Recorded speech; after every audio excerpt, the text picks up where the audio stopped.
my next guest is a Grammy Award winner. Who would have thought that Amber LeMay is going to have a Grammy Award winner on her show? But yes, I am. And, Vermont's a very special place. If you aren't from Vermont or if you haven't been to Vermont, it's a very special place that attracts very interesting and unique people, present company included. And there's no one more interesting or unique than my next guest, Francois Clemmons. Hey, Francois. Well, hello, Amber. How wonderful to finally meet you. Oh, my goodness. It's good to meet you, too. And you can't tell, but I'm in a caftan here in your honor because I know that that's your signature attire as well. Too. I love it. So, Francois, I just want to give a brief history. So if people are trying to figure out who in the hell is that guy, you might recognize him as Officer Francois Clemmons from Mr. Rodgers, but you're so much more than that, and you've done so much. So you were born in Alabama, is that correct? Birmingham, Alabama, yes, 1945. I heard you say that your friend was 65 years old last week. I'm 75. Oh my God, Francois, you look great. Now, thank you. You were born in Birmingham, Alabama. Yes. Is Francois your birth name? Well, yes, because I'm named after my grandfather. He was from New Orleans, Baton Rouge area. Yeah. And so it's French names are not uncommon in the family. Leon and Rochelle. There are a lot of French names. Okay, very, very cool. It's a fun name. Yes. Oh, I think so too. I do. So I just got to tell you that you and I have something in common. Well, one thing we have in common is that you were on the cover of 7 Days in January. That's a great picture. And I love the story. It was written by one of my favorite authors or writers at 7 Days, Dan Bowles. Yes. Isn't he a cutie? You're supposed to take me to the movies. Oh, well, I go to the movies with Dan. He's my favorite ginger. Well, see, I've also been on the cover of 7 Days. Your picture's a little more flattering than mine, but that was for the League of Drag Queen Voters back, I think, like 5-6 years ago when we were having an election for mayor. And they put the League of Drag Queen Voters there on the cover of 7 Days. So we have something in common. Yes, I want to tell you how wonderful you look tonight. Well, now you're just charming, aren't you? No, look at you. I'm very happy that you dressed up because I love to dress up. Vermonters don't generally dress up. Ain't that the truth? Down. But you got to sparkle, you got to shine, you got to stand out. Sometimes I'm the only one there who's dressed up, and you just go, come on, make an effort. No, they don't. So you went from Birmingham, Alabama to Youngstown, Ohio. Steeltown. Yeah, I'm familiar with Youngstown. You been there? Yeah, well, my altered ego, Bob, grew up on the other side of Ohio, but Youngstown, I'm familiar with Youngstown. And do you know who else was from Youngstown? Dean Martin. Dean Martin was a favorite son of Youngstown. Well, I thought he was from the southern part of the state, but they have his picture up, around. And the fact that so I knew he was from Ohio, but I didn't know what part. Yeah, to Dean Martin. That's what I say. You see what I went and got my award. Oh, is that your Grammy? No, it's not. The Cleveland Orchestra has that Grammy, unfortunately. But this is the Governor's Award that I got in November. Yeah, Excellence in Arts for the state of Vermont. I was awarded the Artist of the Year Award for Excellence in the Arts. Oh, from Governor Scott. That is so great. That is so cool. He's Republican. But you know what? I'm not going to say anything bad about Governor Scott. I may vote for him next time. I've never voted for a Republican. I think there's some other people who might think that too. But we'll have David Zuckerman come on here. And we'll talk about that too. He's running against Governor Scott. So, how does one go from Youngstown, Ohio, to Mr. Rodgers Neighborhood? Well, I left Oberlin, where I did my undergraduate work, and got my bachelor's degree. I won a contest in Ohio from the, let's see, the Ohio National Association of Teachers of Singing. And I won their competition. They liked me very much. And the lady who was in charge suggested that I come to Pittsburgh because she was in charge of the music department. And I came there to sing for her because the opera department needed a tenor. Tenors can go anywhere. Lord have mercy. Everywhere. I'm very happy to say. And so I wound up in Oberlin for my bachelor's, and I was experimenting in life, a young person, never been anywhere, basically. So when I left Youngstown, it was like going to a foreign country. The language that white people spoke, the food that they ate, their wholesome way, I call it wholesome way of dressing, with the khaki pants and kind of preppy, that little preppy look, although there were lots of jeans around the place. And I liked the informality. So I wanted to go to a place where it seems like everybody had been stung by the music bug, even the kids taking degrees in chemistry or Russian or something else. They were also musicians. It was everywhere, the singers, the instrumentalists, conductors. And so I felt I had fallen into the right place. I was in heaven because it was not like that at home. In fact, I was forbidden to sing white people's music. My stepfather was a terror. And if I started singing something that I liked or I'd heard, stop singing that music in here, boy. That's terrible. Where do you hear that music? Guess what? He liked country western. Nothing whiter. I could never please him. Except I did sing one song, gonna find me a bluebird and let him sing me a song, 'cause I'm all through crying all day long. Do you know that? No, I don't. It's called Bluebird. Gonna find me. I can't think of the guy who, Arnett, I can't think of his name, but it was long, 45, 50 years ago. Are you anywhere near 60, 70 yet? About halfway there. Holding on by your nails. Let me well, good luck. I'm looking forward to it. Looking forward to it. So you were in Pittsburgh. You went to school at the Carnegie Mellon. Yes, and I did an Easter service at the Third Presbyterian Church. It's one of the big churches in Pittsburgh. And Fred Rodgers was one of the founding supporters, of that church. And the choir was very, very well financially endowed. So I auditioned for the director of the choir. He hired me on the spot, and I got a wonderful job where they did major musical presentations throughout the whole year. The churches in Pittsburgh, there was a Rockefeller Church, a Mellon Church, a Heinz Church. Fred Rodgers was one of the pillars at this church, and all of them had given literally millions of dollars to the music departments in those churches. So they were very, very well subsidized, and they always had St. Matthew Passion or St. John's Passion or Messiah or some other kind of Elijah. I did all of that at this church. It was wonderful. And while I was singing at Third Presbyterian, Fred came to a special Good Friday, I think it was afternoon concert that I did of All American Negro Spirituals.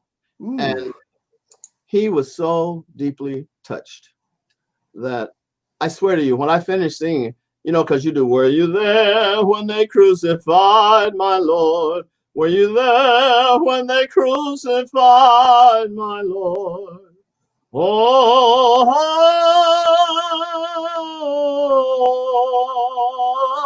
sometimes it causes me to tremble, tremble, tremble. Were you there when they crucified my Lord?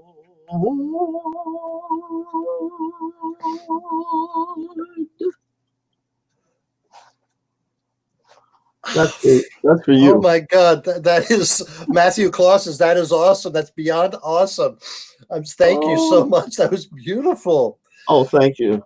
So I hadn't planned to sing for yet, or wait to see what you wanted to hear. You just hearing you talk is beautiful. Um, Fred Rogers saw you and said, "Hey, I want you." Yes, he said, please, let's have lunch. We went to a wonderful restaurant. You'd have been right at home because there were nothing but a lot of old ladies sitting around and knitting and doing and that was their favorite place. And and so I went with him and we had the most wonderful, wonderful time. You know, he was an introvert. So he never stopped listening and I never stopped talking. We were match made in heaven. I talked his ear off. Well, after about an hour and a half of that, he said, now come with me down to the station and let me show you around. And so we got in our separate cars. We drove to the station. And when we got there, he took me into the studio. And so for the first time, I saw the castle. I saw Daniel Tiger's house where he lived. I saw X the owl. He lived in a tree with Henrietta Pussycat. He lived on one side and she lived on the other side. And I saw Lady Elaine's museum go around. All of this stuff was totally new to me. I had seen something like that on television. And because of my age and my naivete and my lack of knowledge, I always got past it very fast. I did. It was children. You know, I was surfing. I never stopped when I saw that nonsense going on. So when he showed this to me, I said, where have I seen this stuff? Oh, I thought to myself, I didn't tell him I had passed this show up many times because it was so dull. It was so boring. I would never tell, you know, to hurt his feelings. After all, he was taking me to lunch. So when I saw all that stuff, it moved to another degree. He took out a little suitcase and opened it up. And there were these 8 or 9 puppets that he cherished.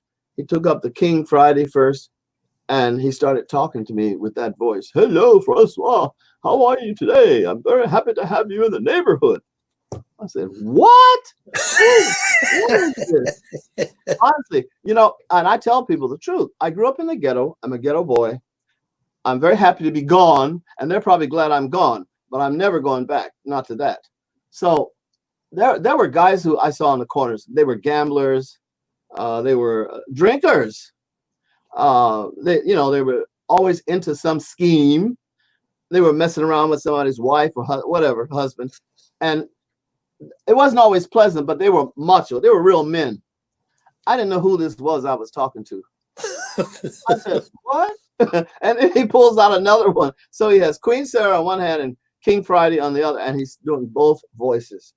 Men where I grew up didn't play with puppets. I just thought that was a baby thing. You give it to the little ones and they play with that, you know, and they talk and stuff, but not grown men. So I was really taken aback by that. But I realized that he was serious.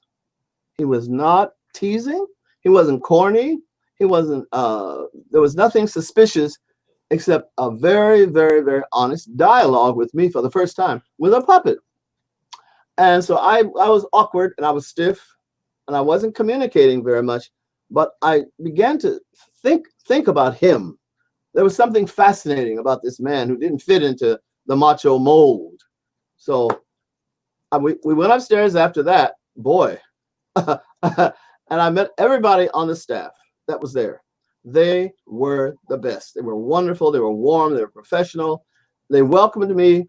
And to make a long story short, he had a notion and an idea, I think, for me long before I realized that I had been tapped, you know, for destiny to do something.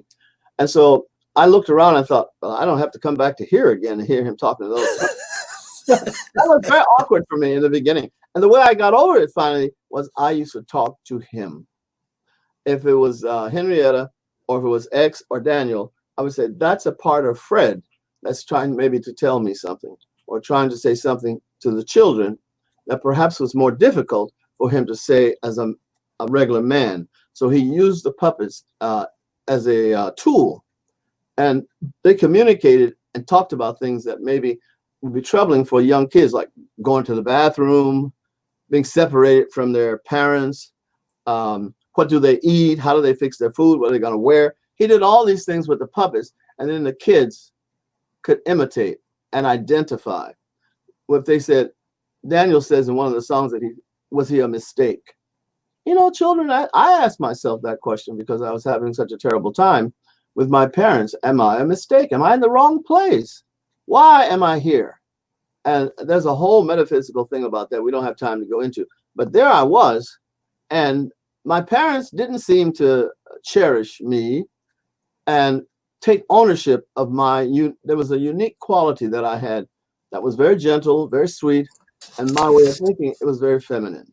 And they had a rough time with that. So Fred, through the periods of time of getting to know him, said, "Who is that? What's in there? Who's Little Buttercup?" That was my nickname, Little Buttercup. so we talked about Little Buttercup, and he had been bending over backwards, not facing anybody, turned his back. And when Fred started talking to me, Little Buttercup turned around. And during the course, it's a symbolism I'm using, how my life was. And I looked at him, and it was the first time I really me, who I am, looked out at the world, and I wasn't afraid that I was going to be told, go back in there and be gay. You're not going to bring that stuff out here, and go be a man, go play football, go play ice hockey up here. I wanted to stay inside. I used to write little poems for myself, or I would help my mother in the kitchen if she were washing dishes or she was ironing, and she would, I would pretend like this, that I was ironing. And I said,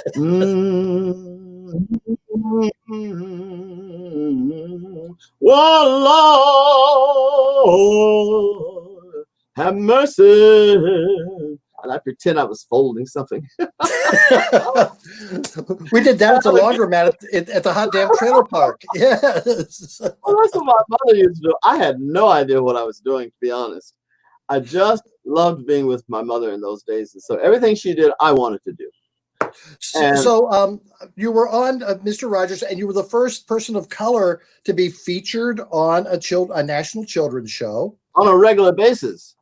And so that was during the 60s. You started in the 60s. 68. So there was a lot of racial tension going on in the country at the time. All over the place. So was that, did you feel that was your statement? That's how you were fighting it, or you were presenting the cause? Or well, to be honest, I think that's what it became. I became more aware. I have to tell you, I was a little dumb, a little naive, and I was not totally aware of what was happening in the North. Sometimes if something happened, I assumed that was an exception. I didn't quite realize how embedded it was in the Northern institutions as much as in the South. The only difference, I told them, I think in my book somewhere, is that up north, they take the signs down. It says colored only, white only. They took the signs down, but it's the same amount of racial prejudice. I'm very sorry that that's true, but it is. It's de facto, I call it, de facto, or some kind of Jim Crow laws that were not written down, but it's the way people practice. There were places in Youngstown, Ohio, that I couldn't go, and I found out the hard way by being called the N-word and told to get the F out. Well, I grew up pretty fast because those guys were angry and bitter and resentful, and they had a system that I did not belong to. I was not a part of it. And I knew white people who were very kind to me, tremendously loving and humane. So to see the two extremes, I realized when I was pretty young, I said, you can't tell what they're going to do until they show you. So you can't judge negatively. And that was how I resolved it with myself. Well, and Francois, I could talk to you for hours, or I could listen to you for hours, I should say. You're tired of me already? You want me to take my award and go home? No, I do want to talk. Your book is out. We showed the cover of your book. You have your memoirs out, and I understand there's like 4 others in the making because you have so much material to cover. So, who told you that? Oh, I've got my sources. I've got my sources. Quite. And how long have you been in Vermont? I came in 2017. In 2016, they gave me an honorary doctorate here at Middlebury College. And then the president, John McCardle, asked me to stay. Is there a way that you can stay with us? And frankly, he worked it out. I fashioned the things that I would be doing here on campus. And we signed a tentative agreement on a piece of paper in his office. It was very cute and very suave, because he tricked me. He tricked me into coming into his office and then talking about all that stuff and what I'd like to do. And he said, well, let's do some of that. Let's sign a promissory note. That's what he called it. He was such a gentleman. I really mean that. I didn't want to say no to him. I said, well, let's see if we can work something out. And it was basically him at first. Then I got to know the kids, and they were very, very powerful inside of me because, you've heard the phrase, poor little rich kids. There were so many kids who needed love and affection, time, nurturing, and mentoring, as I called it. And I found myself mentoring without intentionally. There were needs that they had that I saw, that I felt. And so I embraced them with their problems and tried to help them. Well, a lot of times it involved having someone to care, someone who would talk to them and listen. Listening was very, very, very important. Well, sir, thank you so much. I hate to put you on the spot. Could you treat us to another song? Oh, I would love to. Me. He's got the whole world in his hand. He's got the whole round the world right in his hand. He's got the whole world in his hand. He's got the whole world in his hand. He's got the wind and the rain, Lord, in his hand. He's got the wind and the rain right in his hand. He's got the wind and the rain, Lord, in his hand. He's got the whole world in his hand. He's got that tiny little baby right in his hand. He's got the sweet little child, y'all, in his hand. He's got that tiny little baby right up in his hand. He's got the whole world in his hand. He's got the up and the down, y'all, in his hand. He's got the up and the down right up in his hand. He's got the up and the down right up in his hand. He's got the whole world in his hand. He's got you and me, Lord, in his hand. He's got you and me right up in his hand. He's got you and me, Lord, in his hand. He's got the whole world in his hand. Oh, Francois, you're a gift. You are a gift. Thank you so much. Oh, we will talk more. We will get to back. We will hook up. Okay, I look forward. Ooh, I like the sparkle in your eye.